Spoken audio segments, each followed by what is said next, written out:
So you want to become an entrepreneur, eh? My name is Paul and I'm with the Business Club, and this is part two, step number two of So You Want to Become an Entrepreneur, helping step-by-step process from creating your $1 million business. So in my first video, we talked a bit about the importance of the know, like, and trust factor, and as well as your YFM, tuning to what's in it for me from your prospect. We also talked about goal planning, creating your vision, your mission statement, and understanding your ideal client, so your target market. The more specific you can get into identifying who your target market is, the better, because if you can specifically target whether it be women aged 25 to 45, or seniors age 55 to 75, who make making income between 50 and 100,000, or whatever it may be. The more specific, the better, because that will allow you to streamline your market plan to that. You may not know exactly who. Maybe you want to kind of experiment your first year, try a few different profitable sources, and then maybe after your first or second year, get a better idea of your ideal target market. That's fine, but you definitely, the more specific you can be, the better. So after you've created your business plan and who your target market is, the next step is doing your 1-minute presentation. So this is going to be what is the ultimately your defining what your business is all about. So you want to be very clear. Use your vision and your mission statement and your ideal client to help with this. So the great example, of course, is The Wolf on Wall Street, when Jordan Belfort goes, sell me this pen. And the most likely thing people is, oh, it's beautiful features, it's this beautiful color, has a little clip, it can hang on my note, my folder. It has a stylus so it can use on my smartphone or my iPad. Well, the thing is, what the most common mistake that people make is they focus on the features of a product. Most common sales mistake, when what the guy who does it finally gets it correct, is his buddy says, well, write your name on this napkin, and then Leonardo DiCaprio playing Jordan Belfort replies, well, I don't have anything to write with. Well, supply versus demand, right? So that's the benefit of the product or service. So important to focus on. You can talk all till people are blue in the face about your product or service, but if there's nothing in it for them, the what's in it for me, what's in it for them factor, then they're not going to buy your product or service. So you got to focus on, you got to put yourself in the shoes of your prospective client or your customer. Understand what's their motivation, what are their interests, what's going to motivate them to want to buy your product or service. As soon as you can do that, that's what we're going to use to put together our 1-minute presentation.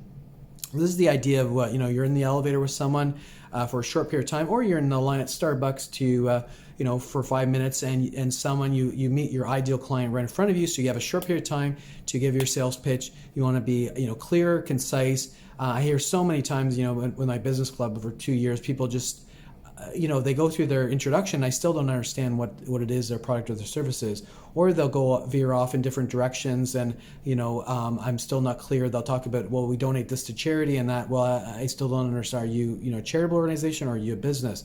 So you want to be crystal clear about what your product or service is, focusing on what the benefit is. So you have your target market in mind. You're going to focus on that too. So for example, in the financial services, what the most likely thing is, hey, my name is Paul, I'm a financial advisor with XYZ Financial. I help people with their investment and their retirement plans to help them achieve greater wealth in retirement. And I do, I use retirement and estate plans as well.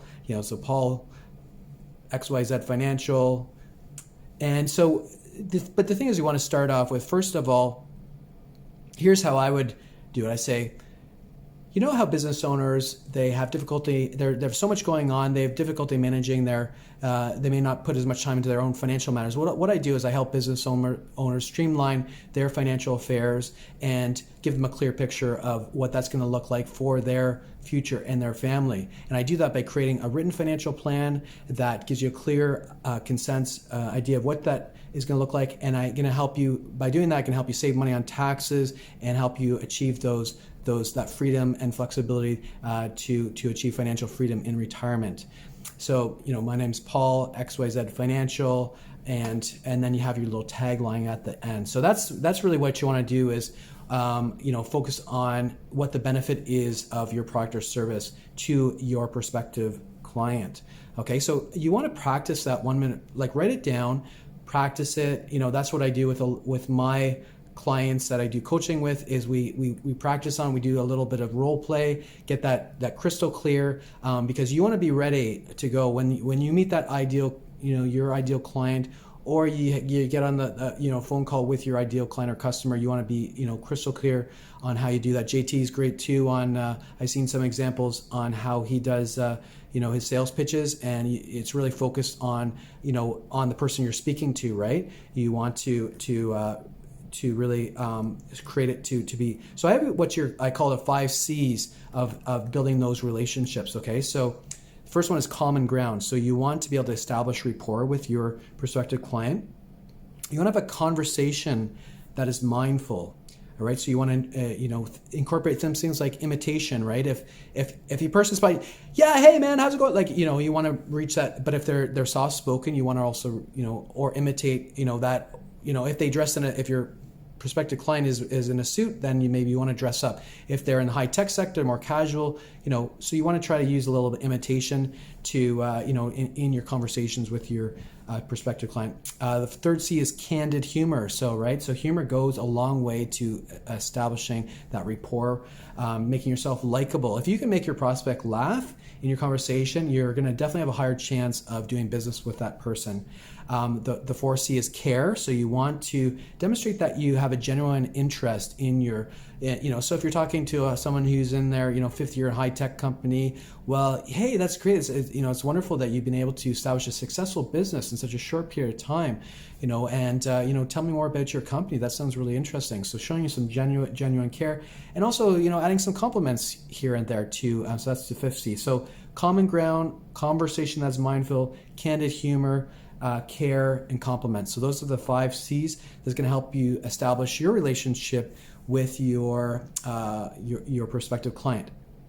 So you got your business plan together. You're giving you some tools, to help you as your conversation. Now it's time to, to work on the sales and marketing piece. All right. So a big mistake people do is they put, invest thousands of dollars into websites, into, getting, hiring, setting up their bank account, they're hiring accountants and all these things. And the important thing is scaling your business, all right? It's fine if you have a lot of investors that are giving a lot of upfront cash to invest in your business, that's great. But for the majority of us, it's coming out of your own pocket. So there's no reason why you need to spend, thousands of dollars creating a professional logo and all that when you can just go on Fiverr. It's an app. You can get someone from, India or,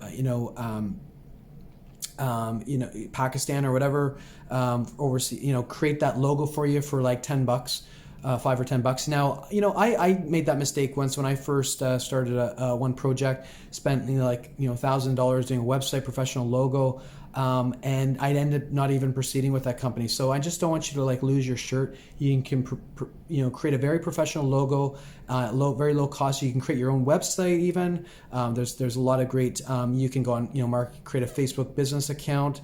You do want to look professional. Even print your own business cards, right? So just scale your business. If you're working on a low budget, there's no point in spending thousands of dollars into your business. You can create something very professional looking at a very low cost. Okay, and then you want to test out the waters, right? So maybe go to a sporting event. Maybe hand in some free samples if you're selling a particular product. Maybe if you're a service, maybe reach out some people through your Facebook or LinkedIn. Just talk to them about your business. Do your 1 minute presentation. But you really want to build those relationships, right? So you don't want to be right into sales right away. You want to kind of have those just be having some casual conversations. I recall this one girl who I still have a sales relationships with as I'm her customer, and she just introduced herself. Hey, my name's Jennifer, and how are you doing? And just, saw you on your profiles, was interested in knowing a little bit more about what you do and what your interests are, and just having a casual and then you eventually get into, you show interest in them, then they probably will show interest in you, build up those that relationship. Okay, so you don't want to be digging yourself into a deep debt just to get your business up and running. Be smart about where you spend your money, maximize your return on equity, and so you got your business plan, you got some important tools that can build those relationships, and now you're ready to actually put together your brand, your logo, and that together to now hit the market and get up and running. So that's the second. This concludes the second step to our. So you want to become an entrepreneur, eh? And if you have any questions about this, feel free to reach out to me. And I do take on clients, and if you want to get some feedback on what you're doing, be happy to talk to you more about and share some ideas. Happy to have conversations with you. Reach out to mine's Paul with a Business Club, and own your truth, live your dream.